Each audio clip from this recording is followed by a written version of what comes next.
everyone, and welcome back to another video. So Bethesda have unveiled their roadmap for Fallout 76. It's the first time they've talked about their major long-term plans for the game, and given its deeply troubled launch period, sweeping additions, sweeping changes are needed, and that's what we're going to be talking about today. Now, the Fallout 76 hate train has been a very profitable endeavor on YouTube over the last, 4 months, to the point where, maybe 3 months, to the point where even like the saturation of a blue leather jacket turned into a full-blown news story.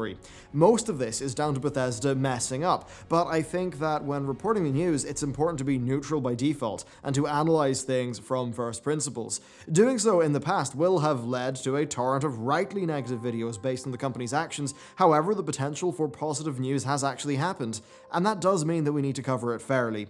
Media should reward good behavior and punish bad behavior. By only focusing on the bad behavior, we do a disservice to the viewers who we claim to serve. So that's why today we're going to be talking about the Fallout 76 roadmap, what it's going to be doing for the game and when it's going to be happening.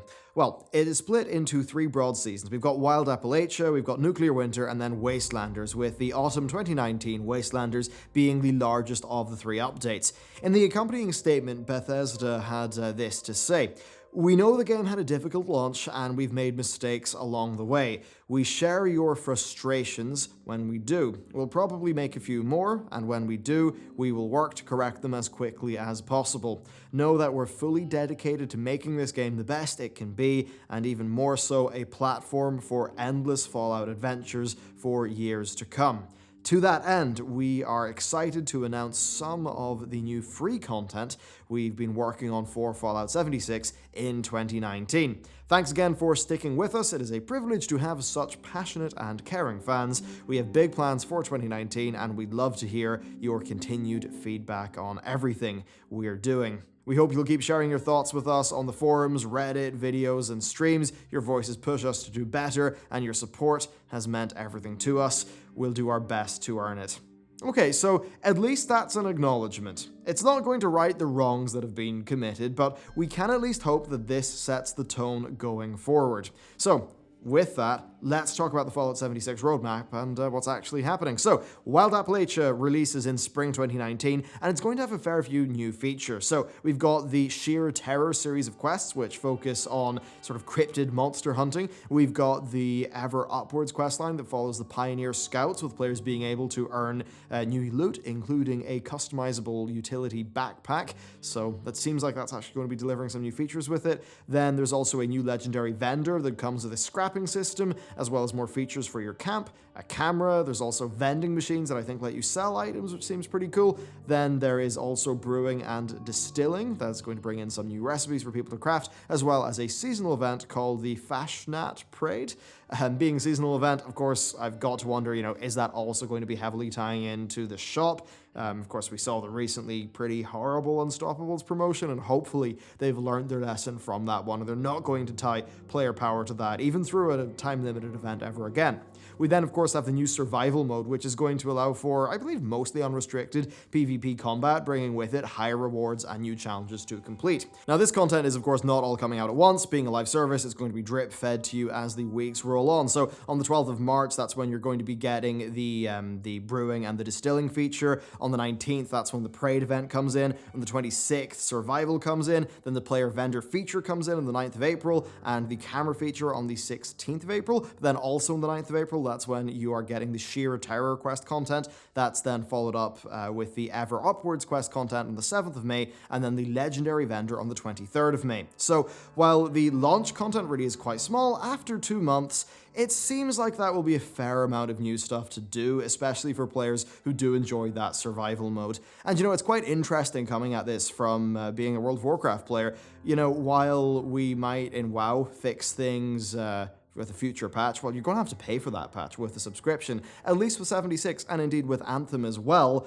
In 6 months, all that content will be there, and it will be there for free. Now, this stuff for Wild Appalachia is likely not transformative, but it is a good first step.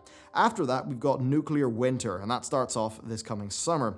We do not know about it in as much detail, but we do know about some key features. So, there's going to be a new game mode called Nuclear Winter. But that's to say that this is an entirely new way to play Fallout 76 that completely changes the rules of the Wasteland.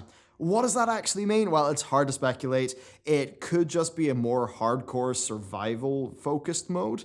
It could perhaps be a more hardcore version of the existing adventure mode. Maybe it could involve nukes. Maybe there's more radiation, so you've got more mutant spawn rates, or maybe mutants that spawn in with like sub-mutations, kind of like affixes that change up their gameplay, maybe coming with new rewards. It's kind of hard to know, but anyway, we know there's going to be a new game mode. Now, on the whole, for a systemic game like this, new modes really are a good thing to be added, especially because a new game mode will have a multiplicative relationship with the rest of the content that is in the game. So that's definitely a good thing. Then on top of that, they're adding 2 Vault raids with Vault 96 and 94. These are said to be high-level group content, so basically like a hard World of Warcraft dungeon, maybe a mini raid. Now, I'm not sure if the gameplay mechanics of Fallout are really going to suit that type of content very well, but I actually don't think that's the point. I think that Fallout's never been that gameplay driven. I think for most people, it's about the fantasy of exploring, particularly dangerous vaults with their friends. I think that's what people are looking for. Now, Vault 96 has been glitched into, and it's full of Myrlusks, with there being a Myrlusk queen at the end. Now, if that is the case, and that's something you can glitch into right now, is this just delayed content?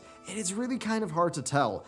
I don't think we can make any definitive calls right now, but I will certainly be interested to see how the launch version of the Vault compares to the one that people can glitch into right now.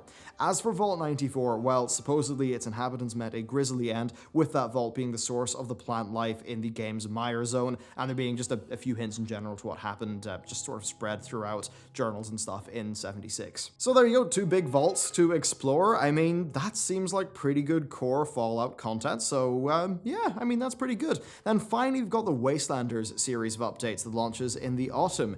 Bethesda say that this is their largest and most ambitious update.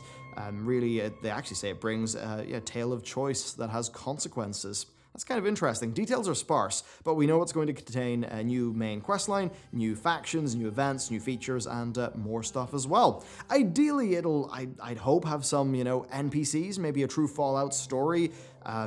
Maybe some of that stuff was supposed to happen at one stage, but was maybe cut earlier on in development because they had a more aggressive release window for it, wanting holiday 2018. But certainly looking at the list of new things, I mean, faction gameplay, I actually think that's something that could be quite well suited to a game like 76 that has a bit of an MMO component, so I think there's quite a lot of potential there, especially if this questline brings in, some more of the RPG experience into the game.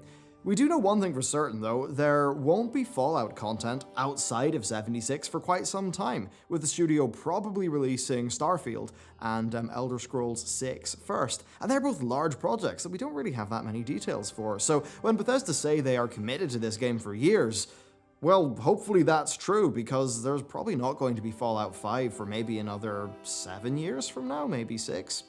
Overall, I would say This is good, right? It is good that they have let us know about the content that's coming up for this game. It is very unfortunate, everything else that happened with it, and certainly if you paid full price for it now, you paid full price for it at the beginning, and maybe you didn't end up, refunding it, or you played it past when a refund period would make sense or whatever, and you kind of feel like you're burnt by the game. Hopefully by the time this year is through, then it should be a more robust Fallout experience. I mean, at the very least, a lot of the bugginess and the performance issues have actually went away since launch, so it is worth mentioning that as well.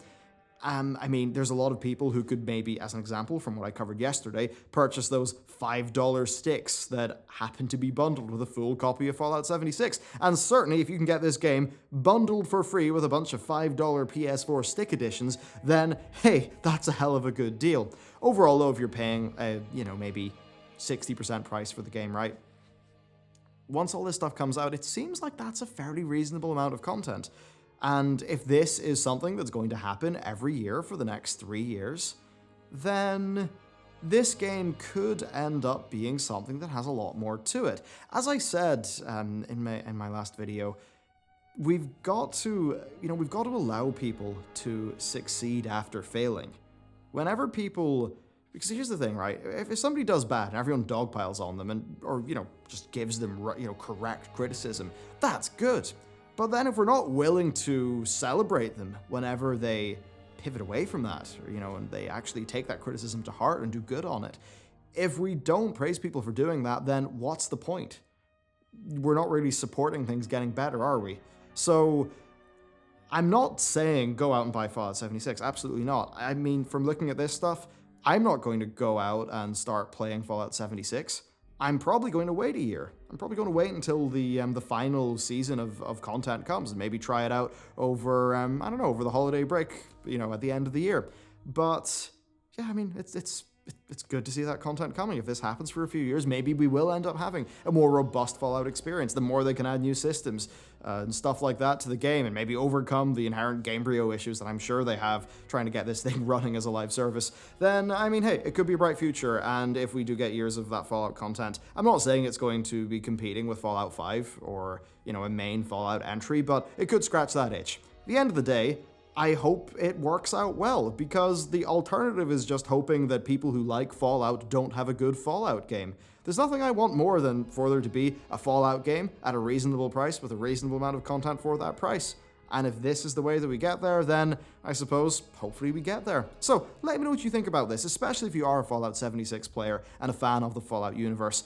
If you're playing the game now, let me know if you've skipped this game. Let me know if you're now a little bit more interested in checking it out. I'd love to hear. So, thank you very much for watching, and I'll see you next time.